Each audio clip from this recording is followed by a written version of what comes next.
This video is brought to you by America First Insight. Help support the growing conservative movement by becoming a member today. And if you want to support this channel, you can also use the code REAL when becoming a member. Thank you and enjoy the video. As everyone probably knows, the state of New York has swung heavy to the right since 2020. Now, let's be clear about one thing. Just because New York has gotten more Republican, that does not mean it's going to automatically flip Republican. Let's be clear about that. But at the same time, there are some clear warning signs that, hey, maybe New York down the line, it could potentially flip. And again, I'm not saying it's a guarantee or whatever, but back in 2024, Harris did awful for Democrat standards. Like, she won New York by roughly 12%, which on paper it doesn't seem that bad. Like, well, it's a D plus 12 state. How is that really a bad thing? Well, Biden back in 2020 won New York by like 23 points. Clinton basically the same margin. It's been like D plus 20, D plus 25 for decades now. And Harris did so bad in New York that she barely won it by 12 points. That is pathetic. That is a pathetic showing, and it proves that, hey, New York is shifting to the right, especially New York City. New York City has swung heavy to the right since 2020 for obvious reasons. And the number one reason by far is law and order.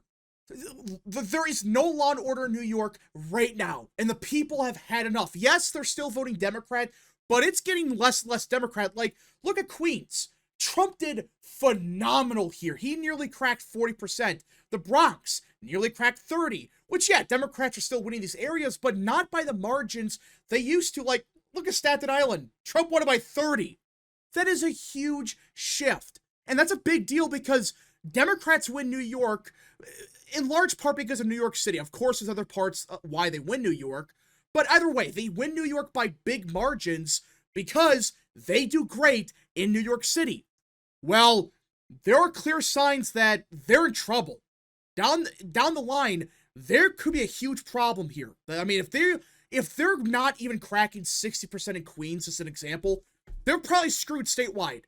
And that's what we got to talk about today because there's a bombshell poll that was dropped by a Republican group. So I should be clear about this. This is a Republican group, Gray House. And this is for the 2026 gubernatorial election. Now, with it being Republican pollster, take it with a grain of salt. It can be misleading. A lot of these internals, they play games. I get that. So don't just look at the top line and say, see, Democrats are going to lose or whatever. Which this poll, they have Governor Kathy Hochul up by only 5. Which, funny enough, does match other polls we've been seeing now. Some polls have it closer to like 10 or whatever, but still.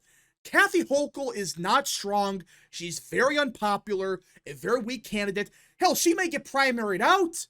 That's how bad of a candidate Kathy Hochul really is. So, they have her up by 5. But they also asked a very fascinating question. They asked voters, which way did they lean after they learned that Kathy Hochul supports Mamdani in New York City, which everyone knows he's a guy running for mayor. There's like a 99.9% chance he's going to win. And just this one question, which again, it's a Republican group, it can be misleading, of course, but look at that. Elise Stefanik takes the lead by a half a point, which is a very small margin. It's not some R plus 20 victory. But just mentioning the fact that Hochul supports Mamdani, that is a massive shift. And this is before he becomes mayor, which, by the way, let's cut the crap. Mamdani's going to win by a big margin. Now, does it crack 50%? Who knows? But more than likely, he's going to get like 45% and win by like 12 or 13 points or whatever. He's not going to crack 50 unless something happens, which again, he could get 50%. But right now, it's probably 45, 46% of the vote. And he's the next mayor of New York City. Well, if he is as unpopular as some people think he is, which him not cracking 50%, that's not a good sign for his popularity. But if his policies are a failure, this could be an even bigger shift. This is before he's even the mayor. Even before he's the mayor of New York City, there is already a 5 to 6 point shift against Democrats, merely just for supporting Mamdani. That's a huge deal. That could be the difference between Hochul winning or Stefanik. And the rest of the poll shows the same thing, when they're informed of Hochul supporting Mamdani, it's a big shift. She loses support, and Stefanik goes up. In other parts, against a Republican pollster, this is just, someone can be misleading. Like they claim Stefanik is more popular than Hochul, which I doubt.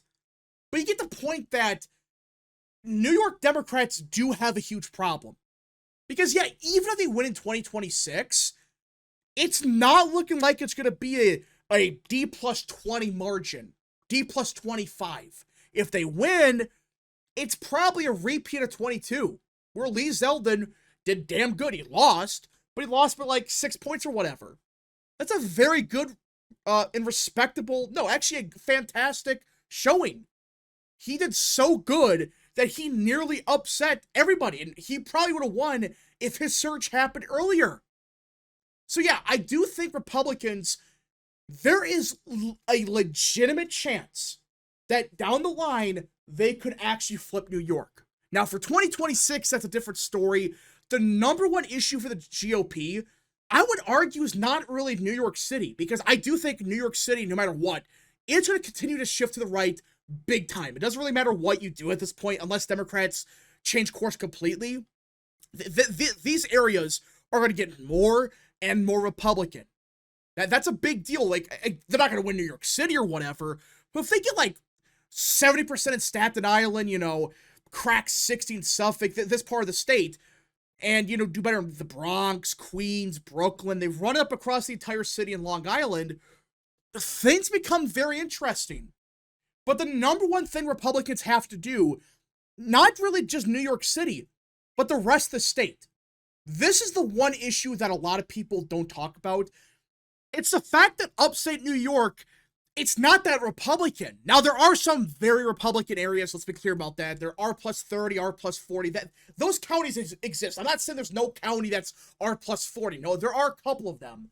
The problem is, A, there's not enough of them, and B, these areas that are Republican, they're not as Republican as you would think. Like, some of these areas are R plus 2, R plus 4, and I know it is the Northeast. This is where things get a little bit strange, and these areas, they are more liberal. I get that. But it doesn't really matter. These areas should still be far more Republican, and you cannot be losing places like Buffalo by 10. I know it is a city, I get that. But you cannot be losing places like Syracuse by 17, Rochester by 19. You just can't. Because if Democrats still keep up these big margins in these areas, and Republicans don't do better in these more rural areas, it doesn't really matter what happens in Queens or Brooklyn. Yeah, it gets considerably closer, but for you to actually win New York as a Republican, you gotta run it up in upstate New York. You just gotta flip a bunch of these areas, make it as Republican as possible to have any chance at winning.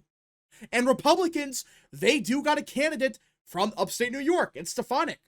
I do think she is probably the best pick, because Republicans for years have struggled to crack in upstate New York. And that's a big reason why Lee Zeldin did not win in 22. If he did way better in upstate New York, he probably would be governor right now. But he really didn't. Well, Stefanik, she has a chance to run it up here. Now, again, I'm not saying she's for sure going to win or whatever, and there are questions as to how would she do in a place like Brooklyn. But like I was saying, these areas are getting much more Republican anyways. It really doesn't matter who you run, it is getting more Republican. Just, can you flip some of these areas in the rest of the state? Because if you don't, you're not going to win the state. I'm sorry, you just can't. Mathematically speaking, you got to run it up so much in New York City to counteract places like Albany, still being very Democrat. I'm not saying you have to win Albany, but just, you cannot get killed these areas and then do pathetic everywhere else. You just can't. You have to find a way to break through in the rest of the state if you want to win, which I believe Stefanik is the one candidate that could do so. So we'll see what happens, but it is a very fascinating thing that's happening in New York. What's going to happen in November 26th with Mamdani being a mayor for a year at that point?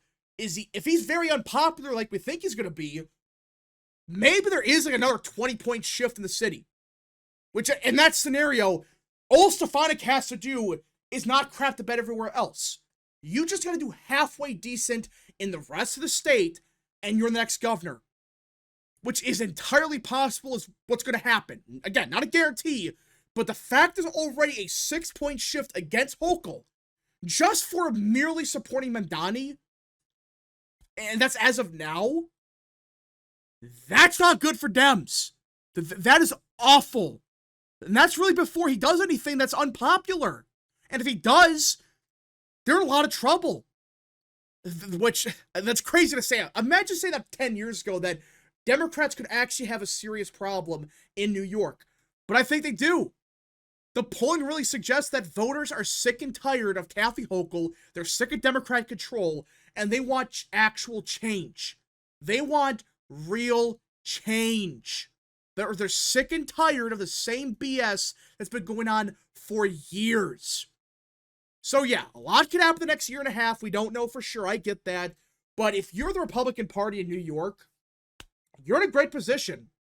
Maybe not to win the statewide races. I'm not saying it's going to happen for sure. But doing so much better for governor, that's going to help down ballot. That's going to help with the state legislature. That's going to help across the board. So we'll see what happens. It is a very fascinating race. Again, we don't even know if Hochul's going to win the primary, which I think she will. But it's still the fact she has to deal with possibly a competitive primary. She's already hated by everybody. People don't like the fact she endorsed Mamdani. There's a lot of things in motion right now that if things escalate any further for Dems, I don't know. It is a race that we have to look at. We have to watch out for. But the fact that we even have to discuss New York, does that sound like good news for Dems? That, oh yeah, we have to discuss New York as potentially flipping because their candidates suck. The primaries be very competitive. The GOP might have a halfway decent candidate for once. And that's not even factoring the swings we have seen in New York for the last couple of years. And it might accelerate even further. And in fact, I think this year will give us a good indicator as to how much things have changed in New York City. Because the mayor election is later this next month. And who knows? If there's like a 20-point shift in that race, like for the Republican, which he's not going to win or whatever, Mamdani's going to be the next mayor. If that happens, yeah, Democrats are on thin ice. And New Jersey, same deal. New Jersey is very close to New York. If New Jersey's swinging to the right by 15 or 20 points, especially the northern half of the state, what does that tell you? What does that tell you about the rest of the state for 2026, 2028, and really beyond? Anyways, folks, thank you so much for watching. If you guys did enjoy, smash the like button down below, subscribe, share with your friends, and of course, join the channel today. Godspeed to all of you.